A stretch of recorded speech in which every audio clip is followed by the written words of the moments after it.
thanks, sir or madam. I don't know. Durfland sounds like a male name. Yeah. So I'll go with that. Durfland Babelcrock, thank you so much. Guards lose to the Royals last night in Kansas City.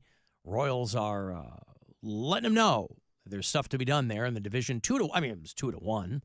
But there are fewer games behind the Guardians than they were yesterday morning. They'll play them again tonight, and then tomorrow, and then Sunday. 8:10 tonight is your first pitch, wherever the Kansas City Royals play. And 7:40 is when that pregame should get going. You want to get yourself some appropriate gear, you have a couple of days left. You have through Sunday to use the promo code for June at CLE Clothing Company. The word is Cardinal, like the bird, or perhaps like the clergy position, if that suits you better. And then once July hits on Monday, the word will be... I was one that guessed this. Yeah, you did. Star. You didn't sound too sure. Star. Not stars, just star. Just star. And it'll get you 20% off all through the month of all the way July, all month long, in which there are 31 days. All that talk about rain tomorrow, I was checking. I'm out in Portage Lakes. I think the rain is supposed to happen in the morning. Yeah. Okay. I don't want it to rain in the afternoon. I don't want it to rain at all. Well, but if it's out of the way, it'll be, it's going to rain. I'd rather have it in the morning than sure. in the afternoon when I'm out doing these Kona Brewing finals there. If you were out in the Portage Lakes area, I'll be out there at the upper deck tomorrow between 2 and 4. Not the upper decker. Not the upper decker, the upper deck. Now, they have thus far, I haven't spoken directly with management, but they have thus far resisted my suggestion that they add an ER to the first word on that sign. I mean, to the second word on that sign, not upperer deck. Upperer deck. I actually love that. The upperer deck. Well, we took your advice, but then we realized we had to build a whole new deck. So the upper deck tomorrow there in Portage Lakes. I'll be there from 2 to 4.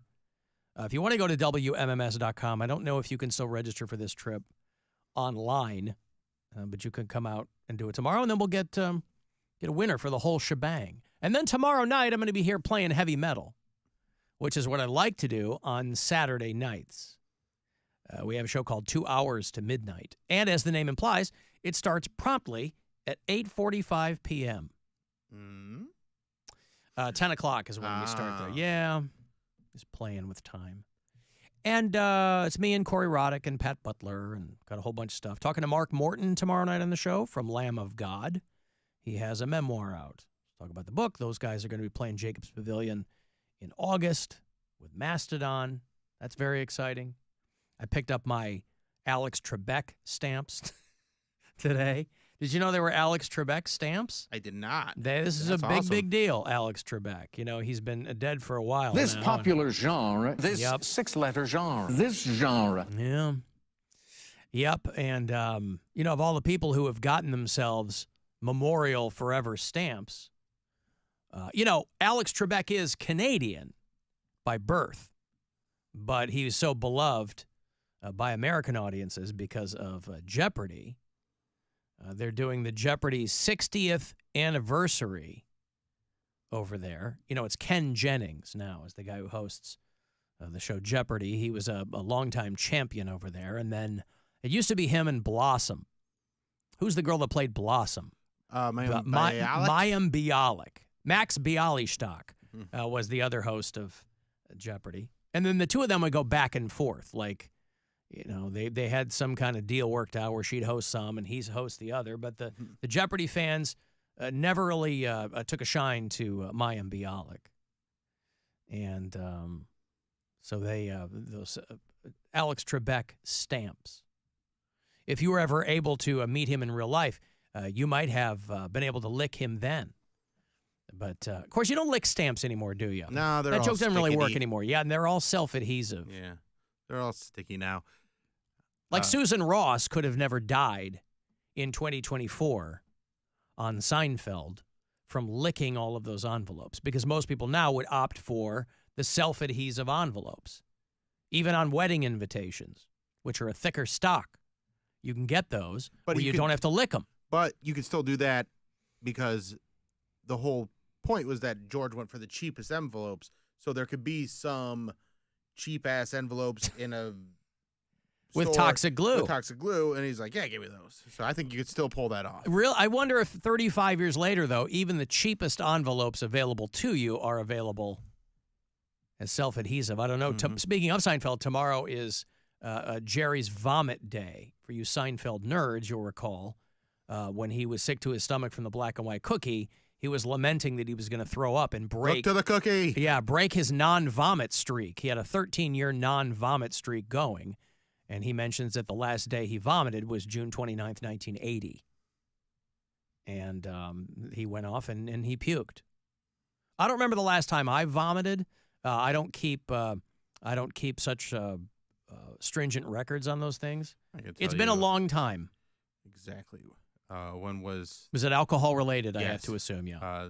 June 7th, the night of the Around the Corner contest that I judged. Oh, this last one. Yeah.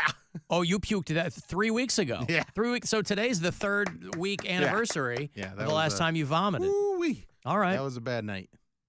I mean, I guess it was by that time the 8th. So it was the 8th, the Saturday. Okay. Shortly after midnight. And on into the next day. What had you been drinking? Was this to everything? This was to celebrate your judgeship there at Around the Corner? Just were having a good time, and like all the comics in the city pretty much came out and hung out, and Chris Redd came out after his show, so I was talking with him and just doing. Was he drinking with you too? Yup. Okay. We had a lot of drinks. We had it was a big old party. Big old party, and I just got a little carried away. Didn't eat late enough in the day. Mm-hmm. That's always a mistake. And the contest started late. Yeah, it started like 11. Yeah. And we started drinking at like 8:30. We got going pretty early. Yeah. And so, it happens. It was still fun. Still really fun. Well, some fun killer is texting me saying that tomorrow there's going to be a storm wave in the morning and then a second one in mid to late afternoon. Okay, well, I'll still when have fun. I don't care. I know these people. I know. I will. No, I don't know. I think they're just trying to inform me. But we will figure it out. You know what? I mean, we're going to be out. Bill's going to be doing his thing. I'll be doing my thing in Portage Lakes. And listen, that comes with the territory. You know, when you're partying outside in the summertime, something might happen.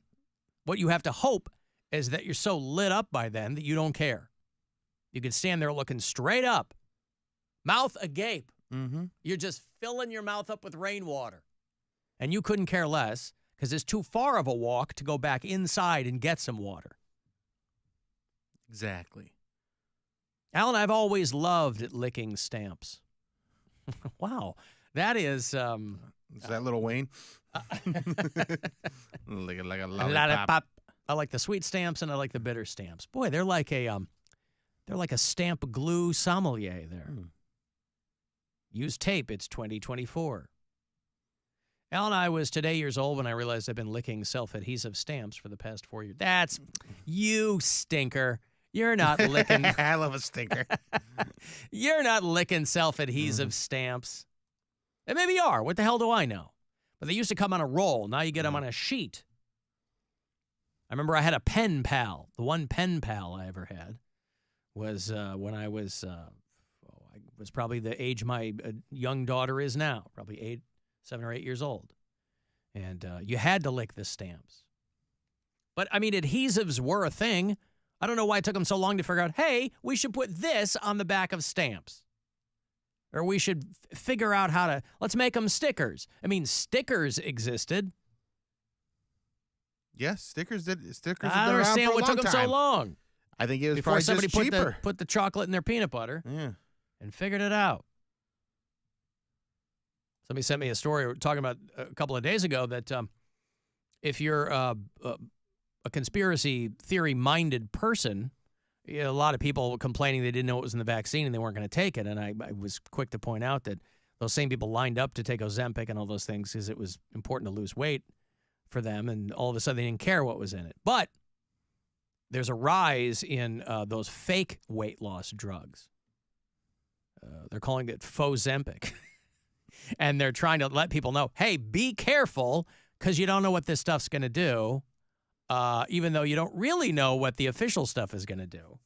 But anytime there's something that's making that much money, you're going to have people getting into the counterfeit business. The drug is known as a skinny jab. That's what some people like to call it. That's what the hip kids are calling it, the skinny jab. Yeah, I love that jab. Yep. That's the one jab these people will take, apparently, is the one that makes them skinny. And so the health organizations are telling people, hey, look out. Keep your eyes wide open.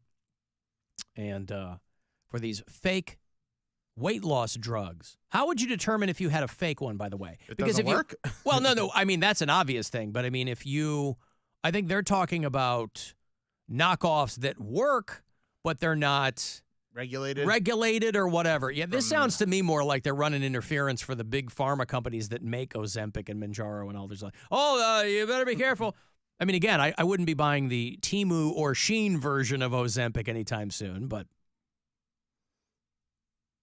so be on the lookout for those. Brian on the live stream points out that you used to have to hawk two on the stream.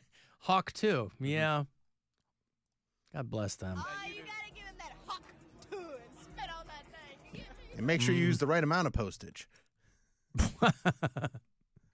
You get them penny stamps, you don't know what's going to happen. You want them to be a right amount of wet. Get those forever stamps.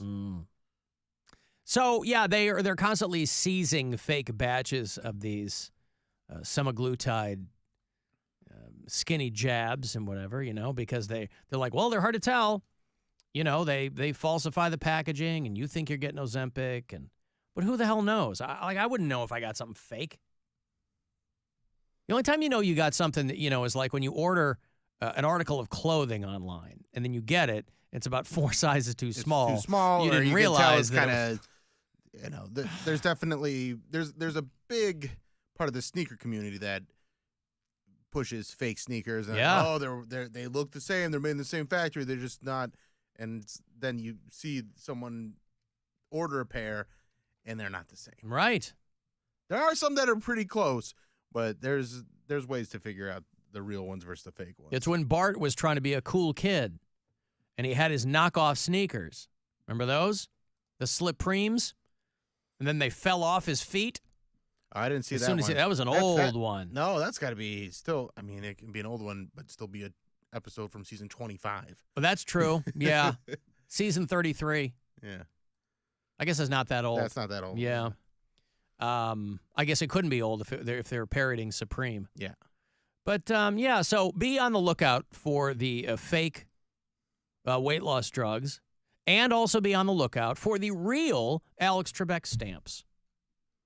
One of the best things ever still is when Alex Trebek outtakes from when they were doing the Call-In Jeopardy show. Oh, God, he's cursing. He's cursing like crazy. Oh, it's so good. I can't play it for you here. No, you can't. But it is. It's out there. Yeah, it's on YouTube, I think. It's worth checking out. Mm-hmm.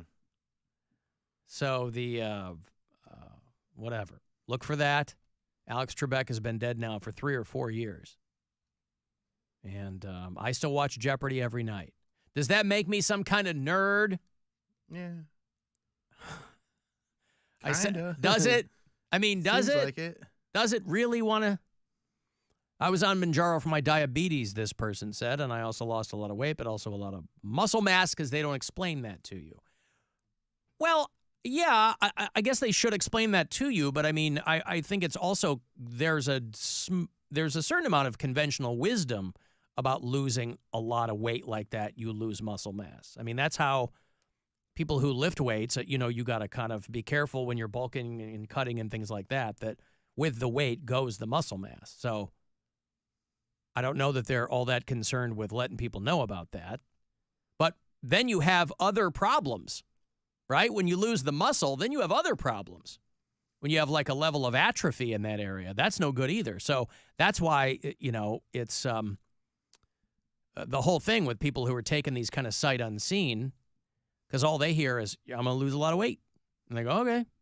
But you lose some muscle mass with it too, if you're not careful. I mean, obviously there's ways to mitigate that, but I mean, most people aren't nutritionists. Most people aren't walking around, you really got to dig into that stuff. And if all you're thinking is, I mean, for people who are like very overweight, all those people are thinking, understandably, is I just want to get this weight off. Alan, I bought fake Air Force Ones at a little ghetto store in Akron 15 years ago. They were not comfortable at all. You can't try them on? Like if you buy knockoffs, you can't try them on first? Not usually. Huh. All right. Like in the store. In the store, yeah, because it's like usually like in like a liquor store, I see. There's a wine, like food and beverage store, but these mostly like wine. The sneakers in the window? Well, they just had them like on the displays of different casks of wine. I see. So like they were Jordans, but they were obviously fake Jordans. But people will buy them. Yeah. 2 N's in Jordan? Yeah. Why do these Air Force Ones have a B in them? Air Force Bones. That doesn't sound right. Yeah, no. It's a new line. It's like the Nelly song. I'm pretty sure he didn't sing Bones. Yeah, he did. Go back and listen. Air Force Bones. That's what he sang. Alan, do you watch Wheel of Fortune first? I don't. No, I usually don't. I'm not home in time for Wheel of Fortune. But although, I'll tell you what, I don't want to step on Perez Bilton's toes, but they're already shooting Go right ahead. some of the Seacrest Wheel of Fortunes, and he and Vanna White, reportedly, not seeing eye to eye on things. Who knows what'll happen there? They're already grooming Maggie Sajak anyway to take over for her, but she finally Vanna gets a raise after 40 years because Pat's leaving, and she's like, well, I'll leave unless you give me a bunch of money. But if she and Ryan say, who couldn't get along with Ryan Seacrest? Right. I mean, he just takes the shape of whatever you pour into him. He's like, the guy's like cellophane. I mean, what is there to get upset about? But maybe they're just not vibing. Who knows? I guess we'll find out when they start airing those episodes. But Pat Sajak is doing fine. I got a break. I'm going to have those Third Eye Blind tickets for you.